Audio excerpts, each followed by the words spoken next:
मेरा सिर्फ इतना कहना है कि ये जो प्रदेश के अंदर अफरा तफरी का माहौल है ना, और 6 महीने बाद मोदी जी को बैठे बैठाए ख्वाब आ जाता है कि देश में कुछ हंगामा नहीं हो रहा है तो चलो हंगामा करवाते हैं, इस चीज़ को रोकना पड़ेगा। हर 6 महीने बाद क्या ड्रामा है? अर्थशास्त्रियों को नोटबंदी नहीं समझ आई, वो उनकी गलती है। व्यापारियों को जीएसटी नहीं समझ आई, वो उनकी गलती है। मुसलमानों को CNRC नहीं समझ आई, वो उनकी गलती है। अभी पिछले दिनों किसानों को कृषि कानून नहीं समझ आए, वो उनकी गलती है। और अब ये जो बच्चे हैं, छात्र हैं, युवा हैं, इन्हें अग्निपथ नहीं समझ आई, इनकी गलती है। सब समझदार क्या भाजपा के अंदर ही हैं? भाजपा के IT सेल ने रविवार, शुक्रवार, पत्थरवार ऐसा करके मुहिम चलाई थी।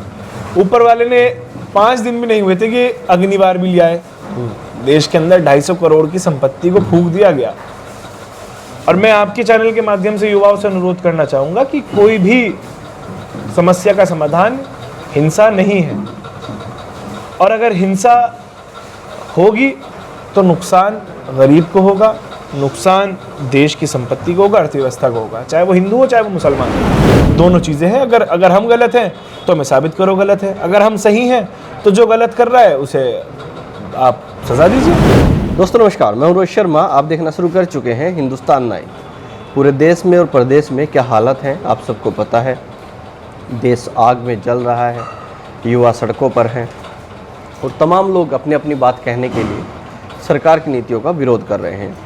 उन्हीं सब चीज़ों पर बात करने के लिए सहारनपुर के गंगों में आज हम पहुंचे हैं और हमजा मसूद हमारे साथ हैं। इनसे बातचीत करेंगे और इनकी राय जानेंगे, क्या सोचते हैं इन सब चीज़ों पर। हमजा जी, स्वागत है आपका हिंदुस्तान नाइन पर। शुक्रिया बहुत बहुत। हमजा जी, 2 चीज़ें हैं। सहारनपुर की तो बात करें, यहाँ पर तो काफ़ी ज़्यादा बवाल है। अभी 1 हफ्ता पहले जुम्मे की नमाज के बाद जो हुआ, और 1 हफ्ते बाद दूसरा जुम्मा आया ही नहीं था तो अग्निपथ उससे पहले आ गया जी। अग्निपथ आया तो युवा सड़कों पर उतर गए। जी जी। हालांकि अब सरकार छांट काट भी कर रही है, उनको पहचान रही है और कुछ लोगों पर FIR भी दर्ज हो गई हैं। क्या लग रहा है कि किस तरफ जा रही है उत्तर प्रदेश की राजनीति? उत्तर प्रदेश का युवा क्या सोच रहा है? देखिए, युवा पहले तो आपने कहा छांट काट कर रही है। जुम्मे में कोई सहारनपुर में तो कोई पथराव नहीं हुआ, केवल नारेबाजी हुई। आर्टिकल 19(1)(c) के तहत प्रोटेस्ट करने का सबको अधिकार है और वही प्रोटेस्ट हुआ। सहारनपुर में तो कोई बवाल हुआ नहीं और बच्चों को आइडेंटिफाई करके उन पर बुलडोज़र भी चल गई। लेकिन जो हंगामा अब हुआ उस पर ना तो आइडेंटिफाई किया गया अब तक, ना बुलडोज़र चली। हालांकि मैं बुलडोज़र का पक्ष नहीं रखता हूँ। उत्तर प्रदेश की सियासत पिछले 15-20 दिन से ये हिंदू मुस्लिम और कम्युनल राजनीति करना चाह रहे थे, लेकिन ऊपर वाला जब करता है तो वो रास्ता सीधा ही दिखाता है। इन्होंने ये राजनीति अब रोज़गार पर आ गई है। युवा सड़कों पर है, चाहे वो पूरब का हो, चाहे वो पश्चिम का हो, चाहे वो सेंट्रल का हो, और सिर्फ एक मकसद है, किसी तरीके से हमारे रोज़गार को हमारे से ना छीना जाए। तो क्या देखिए, क्या कहना चाहते हैं कि भैया जो जुम्मे की नमाज हुई उसके बाद हंगामा हुआ? नहीं हुआ सहारनपुर में हंगामा, केवल नारेबाजी हुई। कहाँ आप बताइए मुझे, कहाँ लिखा है कि प्रोटेस्ट नहीं कर सकते? अगर हंगामा हुआ है तो SSP साहब बताएं और पुलिस प्रशासन बताए हमें कि भाई हंगामा हुआ है, जिन लोगों ने पत्थरबाजी करी है। जो पत्थरबाजी का लफ्ज़, जब पत्थरबाजी नहीं हुई है, मैंने बल्कि इसके खिलाफ सुप्रीम कोर्ट के अंदर लेटर पिटिशन भी भेजी है, आपने अगर देखा होगा। हाँ, मैं देख रहा जी, लेटर पिटिशन भी भेजी है। एक वीडियो वायरल हुई थी कि MLA साहब ने डाला कि बलवाइयों को रिटर्न गिफ्ट। जब सहारनपुर में बलवा नहीं हुआ तो बच्चों को बेरहमी से पीटा क्यों गया? और अगर पीटा गया तो कार्रवाई क्यों नहीं करी अब तक पुलिस ने उन पुलिसकर्मियों के ऊपर जिन्होंने पीटा है? आप आश्वस्त हैं क्या वो वीडियो इसी मामले को लेकर है जो वायरल हो रहा है? अगर नहीं होगी तो कोर्ट मुझे फटकार लगा देगी। अगर नहीं होगी तो मुझे फटकार लगा देगी कोर्ट, और अगर है तो एक्शन होना चाहिए उसके ऊपर। क्योंकि मैं आज जो गंगों के विधायक हैं कीरत सिंह, उनसे भी बातचीत कर रहा था और मैंने उनसे यही सवाल रखा कि कितना सही है ऐसे पुलिस स्टेशन में किसी को मार पिटाई करना।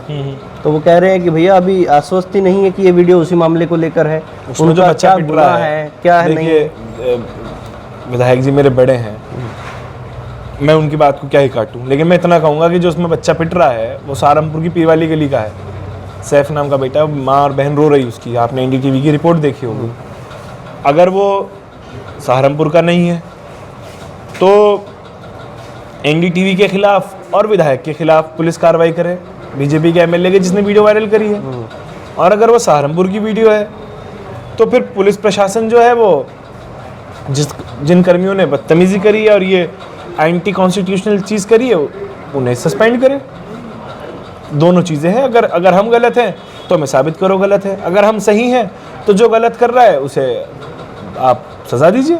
हमजा जी, ये कितना सही है कि देखिए जुम्मे की नमाज हुई, उसके बाद एक भीड़ का इकट्ठा होना जुम्मे के ही दिन, किसी और दिन देखिए हम सुनिए, हंगामा और बलवा करना कहीं का भी रास्ता नहीं है। मेरा सिर्फ इतना कहना है, जुमे को एक कंट्रोवर्शियल दिन ना बनाया जाए। और आपने देखा होगा इन्होंने भाजपा के आईटी सेल ने रविवार, शुक्रवार, पत्थरवार ऐसा करके मुहिम चलाई थी। ऊपर वाले ने 5 दिन भी नहीं हुए थे कि अग्निवार भी लिया है। देश के अंदर 250 करोड़ की संपत्ति को फूंक दिया गया। और मैं आपके चैनल के माध्यम से युवाओं से अनुरोध करना चाहूँगा कि कोई भी समस्या का समाधान हिंसा नहीं है।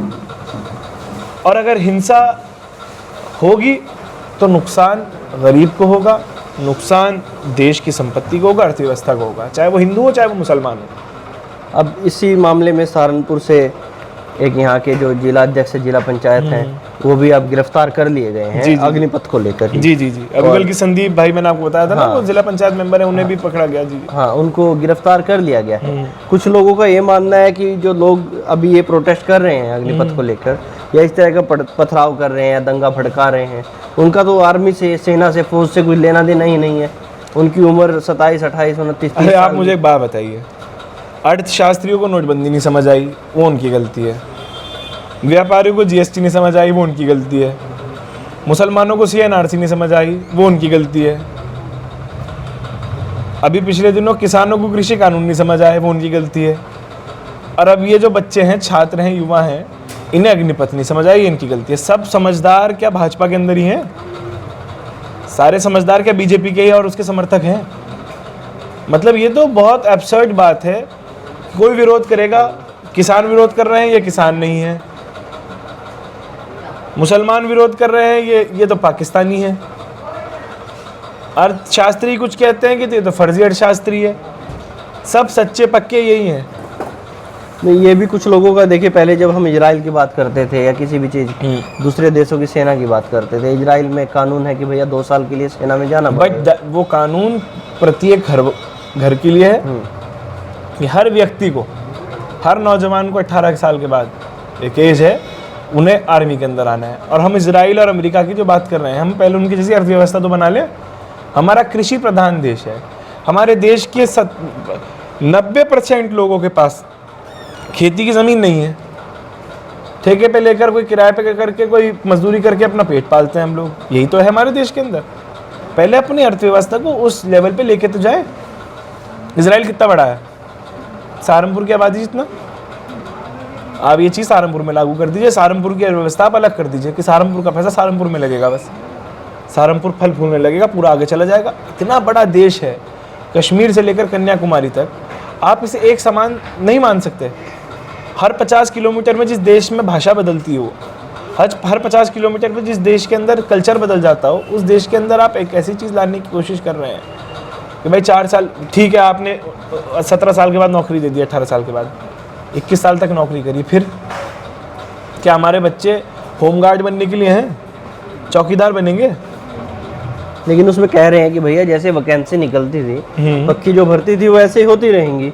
अभी हमने जहाँ 25 लोगों को भर्ती करना था, हम 100 लोगों को भर्ती कर रहे हैं। 1 रैंक 1 पेंशन की बात की थी सरकार ने, आप ये छोड़ दीजिए। कौन भर्ती कर रहा है? वो कहाँ है? मैं जो इस मामले में ज़्यादा ज्ञान नहीं है, लेकिन मैं तो जो एक युवा नौजवान सोच रहा है, मैं तो उस मामले में इतना मैं ज़्यादा नंबरों को आपको बताऊंगा कि फलाने इतने एडमिशन होंगे या इतनी वैकेंसी निकलेगी।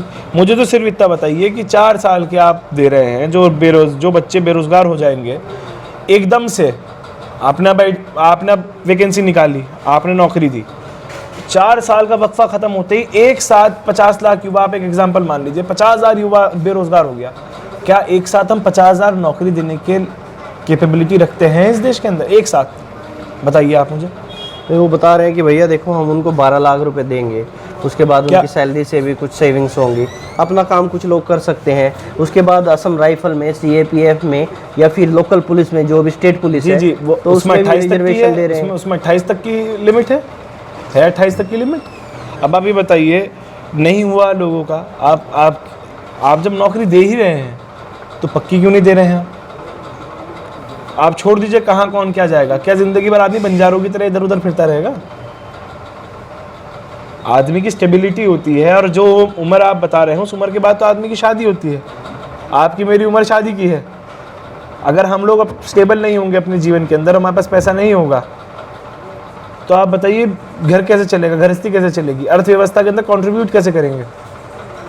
मेरे तो सीधा इतना बहुत कॉम्प्लिकेटेड मामला नहीं है, ये बहुत सिंपल बात है। भैया आप नौकरी दे रहे हो 4 साल के ठेके पे, हमें नौकरी क्यों दी जा रही है? और सेना के अंदर संविदा कैसे कर सकते हैं आप? कोई आ गया दुश्मन आतंकवादी घुस गया, कर ले ली ट्रेनिंग सेना से ही, फिर क्या होगा? सड़क चलते आदमी को आप बंदूक चलाने की ट्रेनिंग देंगे? ये कहाँ का इंसाफ है? तो ये कौन सी बढ़िया बात है कि चलिए मान लीजिए सरकार की नीतियाँ गलत हैं, हम जब उसको नीतियाँ गलत लग रही हैं, तो आप जाकर बाहर पड़ोस में बस तो नहीं जलाने लगेंगे, बिल्कुल गलत है, जलाने लगेंगे। तो ये कौन लोग लग रहे हैं? बिल्कुल गलत है। देखिए युवा गुस्सा है। मैंने ये नहीं कहूँगा कि ये तो भाई उग्रवादी हैं और ये अलग लोग हैं, ये युवा ही हैं। गुस्सा है, लेकिन इन्हें बैठकर समझाया जाए, शांत किया जाए। मुझे बल्कि एसएसपी साहब की बात बहुत अच्छी लगी थी वाराणसी वाले, उन्होंने कहा था ये अपने ही बच्चे हैं, इन्हें समझाया जाना चाहिए। बट अफसोस की बात है कि उन्हें ये बच्चे अपने लगे, लेकिन आफरीन फातिमा उन्हें अपनी नहीं लगी।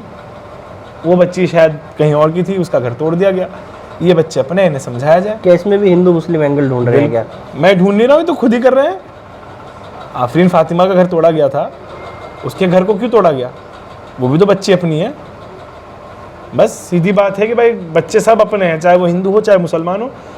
सरकार को अपने रवैये के अंदर सख्ती नहीं लानी चाहिए। जब ये मामले आते हैं सख्ती लाए बलवैयों को रोकने के लिए, लेकिन इन्हें समझाए भी। और बल्कि प्रदेश के मुख्यमंत्री योगी हैं, बल्कि कल हमारे तायब्बा ने एक बात बहुत अच्छी कही थी कि वो प्रदेश के मुख्यमंत्री योगी हैं, उनके अंदर करुणा का भाव सबके लिए होना चाहिए। और हम बहुत ही उनके आभारी होंगे अगर वो इस करुणा के भाव के साथ सबको समानता के साथ देखें और समझाएं। जब मैं आपको बताऊं, मथुरा में 35 FIR हो गई हैं, 307 का मुकदमा भी दर्ज हो गया है, और सभी हिंदू लोग हैं जिन पर हुआ है। हिंदू मुस्लिम की बात ही नहीं है ये। नहीं, आप कह रहे कि हिंदू मुस्लिम नहीं, अब कितनों के घर पे बुलडोजर चल गया एक हफ्ते के अंदर? आप मुझे बताइए कितनों के घर पे बुलडोजर चल गया? और हम बुलडोजर के पक्षधारी नहीं है। मैंने तो बल्कि राष्ट्रपति हमारे जो महामहिम राष्ट्रपति हैं उन्हें भी मैंने लिखकर एक लेटर भेजा है जिसके अंदर बुलडोजर के खिलाफ मैंने सख्त से सख्त कार्रवाई मांगी है। कोर्ट के अंदर भी, सुप्रीम कोर्ट में जो लेटर पिटिशन है उसके अंदर एक स्पेशल क्लॉज मैंने यही लिख के भेजा है कि भाई माननीय सुप्रीम कोर्ट इस चीज़ के ऊपर रोक लगाए कि आप एक आदमी की गलती के ऊपर उसके 5-4 आदमियों को, उनके राइट्स को आप इन्फ्रिंज करते हैं। मेरा सिर्फ इतना कहना है कि ये जो प्रदेश के अंदर अफरा तफरी का माहौल है ना, और 6 महीने बाद मोदी जी को बैठे बैठाए ख्वाब आ जाता है कि देश में कुछ हंगामा नहीं हो रहा है तो चलो हंगामा करवाते हैं, इस चीज़ को रोकना पड़ेगा। हर 6 महीने बाद क्या ड्रामा है ये? हम, मोदी जी प्रधानमंत्री मेरे भी हैं, योगी जी मुख्यमंत्री मेरी में, भले ही मैं अलग राजनीतिक पार्टी से हूँ, लेकिन अगर देश की गरिमा की बात आएगी, देश की अर्थव्यवस्था की बात आएगी, हम सब उस मामले के अंदर एक हैं।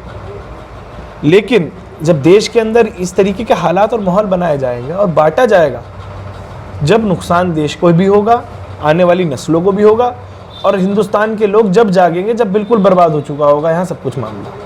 लेकिन कुछ लोगों को जब सोशल मीडिया पर मैं देखता हूँ तो कहते हैं कि भैया वही 5% लोग हैं, हर एक चीज़ का विरोध करते हैं, सरकार की कोई भी नीतियाँ हो उसी में ये 5% लोग आ जाते हैं विरोध करने के लिए। मेरी तो बात बता दीजिए, आज देश के अंदर हंगामा चल रहा है, क्या ये वही 5% लोग हैं? आप मुझे बताइए। इसमें तो अलग लोग हैं, इसमें तो सारा नौजवान तबका है।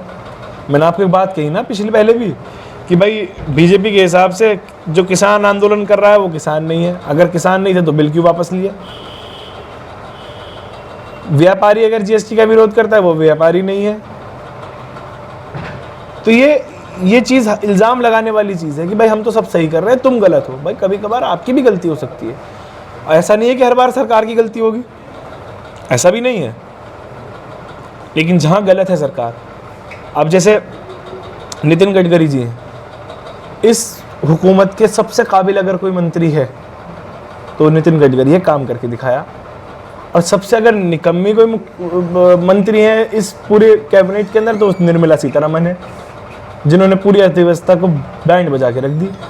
तो अच्छे बुरे दोनों बीजेपी के अंदर भी हैं, लेकिन ये बार बार इल्ज़ाम दूसरों पे लगाना कि मैं तो बिल्कुल सही हूँ तुम गलत हो, ये गलत बात है। सरकार को समझना चाहिए, सरकार को भी चीजें समझनी चाहिए, सरकार को जितने समझनी देश की चाहिए, जनता को समझनी सरकार जनता की है, तानाशाही वाली सरकार नहीं है। जो चीज़ जनता चाह रही है वो चीज़ करिए। अब सिर्फ आप हिंदू मुसलमान को लड़ा के अगर रखोगे, वोट तो मिलते रहेंगे, और कब तक वोट मिलेंगे, भावनाओं पर कब तक वोट मिलेंगे। डाउनफॉल तो हिटलर का भी आया था, ऐसा नहीं है।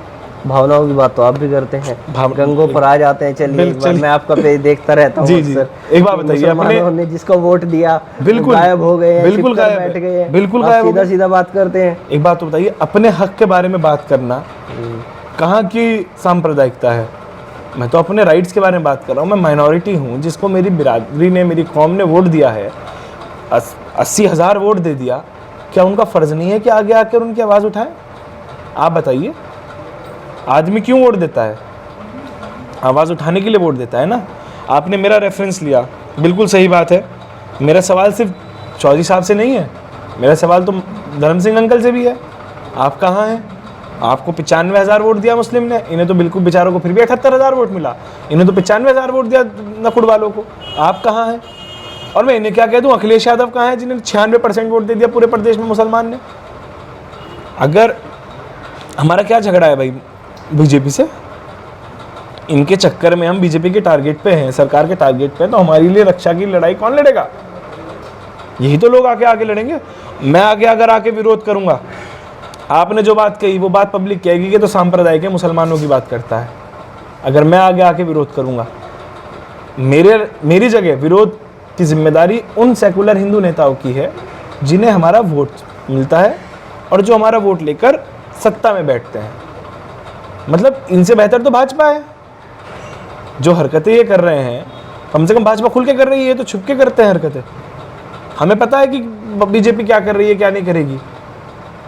तो ऐसा क्यों सवाल जेन्युइन है मेरा। मुसलमान भाजपा पर भरोसा क्यों नहीं कर पा रहा है? जैसे आपने खुद ही बताया 96% अखिलेश को वोट दिया, और उसका ही रिजल्ट ये है, बाकी 1-2% बीएसपी को इधर उधर बढ़ गया। बिल्कुल बिल्कुल। तो भाजपा को तो वोट ऐसा है भाजपा को कुछ परसेंट नहीं, ऐसा नहीं है।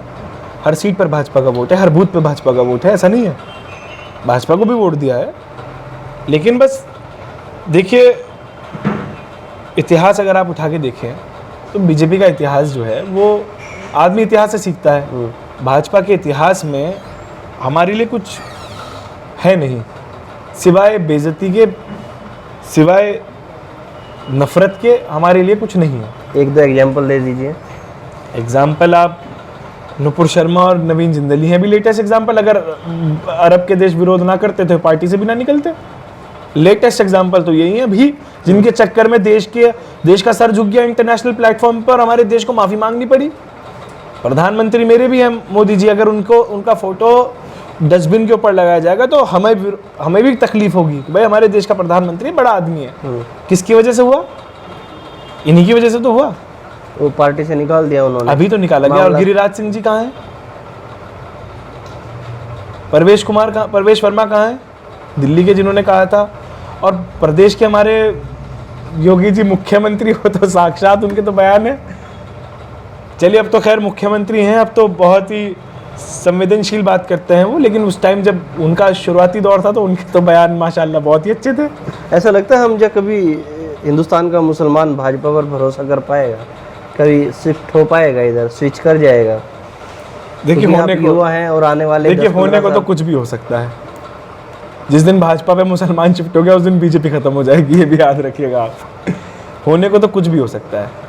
अगर मुसलमान देखिए वोट बैंक नहीं है ना, हमें वोट बैंक बनाया जाए, हम तो उसे वोट देंगे। हर सीट पर अलग वोट डाले मुसलमान, उसे वोट दे जो आपके काम करता हो, लोकल आदमी हो, चाहे वो किसी भी पार्टी का लोकल आदमी हो, आपके काम करता हो, वोट देना पड़ेगा। काम करने वालों को वोट नहीं दोगे तो यही हाल होगा जो गंगों में हो रहा है। तो भाजपा को हराने के चक्कर में अपने को हलाल कर। आप एक बात बताइए, आप मुझे सांप्रदायिक बताया जाता है, मेरे पिताजी चुनाव लड़े थे, चुनाव तो मैं ही लड़ रहा था, पिताजी तो नाम थे, क्योंकि पार्टी ने कहा भाई उम्र कम है तो अभी पापा कोई आ गए। 42,000 वोट हमें हिंदू भाइयों का मिला, इस जिसमें दलित भी है बहुत बड़ी तादाद में और अदर हिंदू भी है। और ये 52-53,000 वोट होता अगर मुस्लिम शोर मचा के समाजवादी पे ना जाता, क्योंकि हमारा वोटर है, हमें पता है क्या क्या है। हमें हराने के, बीजेपी को हराने के चक्कर में अपना नेता मार दिया। रिजल्ट क्या आया? जीती कौन? भाजपा जी ने वोट दिया, उन्हें उनके समाज का वोट नहीं मिला, उनसे 4 गुना ज़्यादा वोट हम हिंदुओं में ले गए। तो मुसलमान वोट जो है वो अब अपने हकों के लिए, आपके लिए जो बात रखे उसे वोट दे, हर सीट पर अलग वोटिंग करे।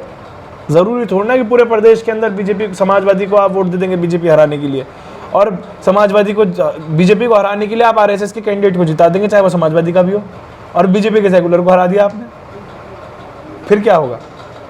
आप भी चुनाव में बड़ी बड़ी बातें कर देते थे, फिलिस्तीन तक की बातें कर देते थे आप। देखिए वो तो सुनिए, उसका कॉन्टेक्स्ट जो है वो लोग नहीं समझ पाए। मेरा कहने का मतलब वो नहीं था कि हमने हिंदुस्तान जीत लिया वो कर लिया। मेरे कहने का ये मतलब था कि भाई आप हमें कमज़ोर ना समझे, हमें इन द सेंस लोगों को, हम लोग तो जंगें अगर रही बात, हम पुरानी भी जंगें जीत के आए हैं, ऐसा नहीं है।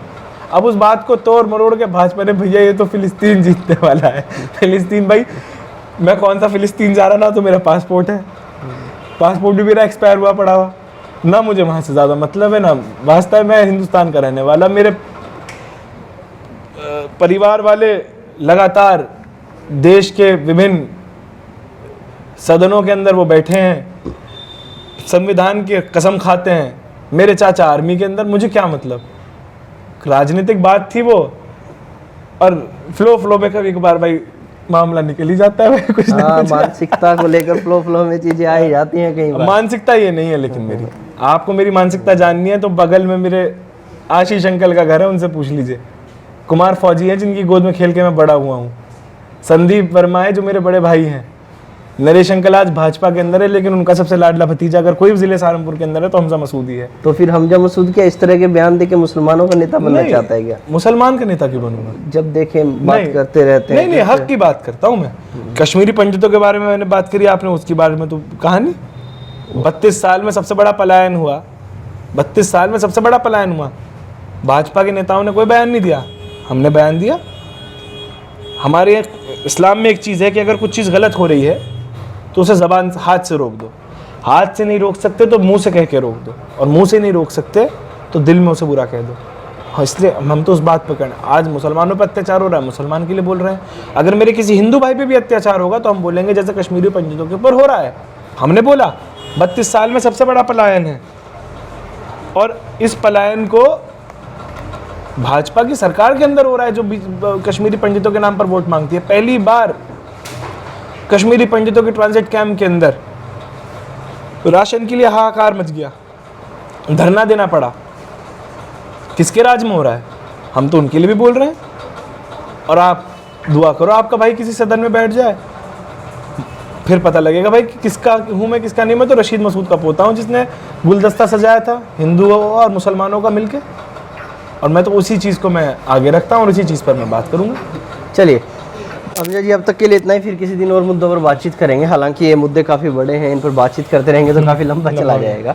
और ये देखिए, हमजा मसूद को आपने सुना और काफ़ी अपनी बात को रखते हैं, एक तरीके से रखते हैं, अपना एक अलग तरीका रखते हैं बात रखने का। अब तक के लिए इतना ही। मैं रोहित शर्मा, आप देख रहे हैं हिंदुस्तान 9। जय हिंद। यूपी की सारी खबरें देखने के लिए हमारे YouTube चैनल हिंदुस्तान 9 यूपी को सब्सक्राइब करें और साथ ही बेल बटन भी जरूर प्रेस कर लें। हमारे चैनल पर हम आपको दिखाएंगे यूपी के कोने कोने की खबर, वो खबर जो आपसे छुपाई जाती है। राष्ट्र को आगे बढ़ाने के लिए अभी फॉलो करें हिंदुस्तान 9 यूपी। साथ ही आप हमें तमाम प्लेटफॉर्म्स फेसबुक, इंस्टाग्राम, ट्विटर और कू ऐप पर भी फॉलो कर सकते हैं।